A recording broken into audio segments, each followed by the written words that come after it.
Во рамките на шестото коло од државното првенство за жени, екипата на УГД Студент беше поразена од државниот универзитет од Тетово со 3:1.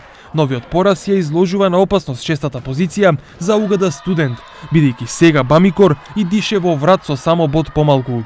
За среќа на штипјанки, Пелистер волеј славеше над Бамикор со 3:0.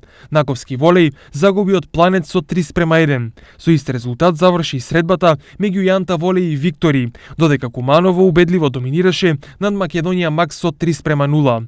На табелата неприкосновен лидер е Универзитетот од Тетово со 16 бодови. 4 бодови помалку го двојат второпласираниот Куманово, пред Јанта волеј, Виктори и Наковски.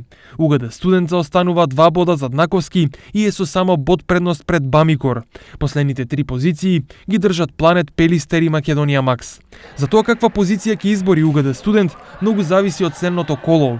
Штипјанки ќе имаат можност да ја подобрат својата позиција доколку слават под услов во следното коло Наковски да загуби. Од друга страна, мораат да се чуваат од ремизирање или пораз, бидејќи тоа може да значи губење на шестата позиција во корист на Бамикор. Кој ќе биде исходот и ќе успее ли УГД Студент да си ја задржи позицијата, ќе дознаеме во следното коло женска одбојка, кој ќе се игра предстојниот викенд.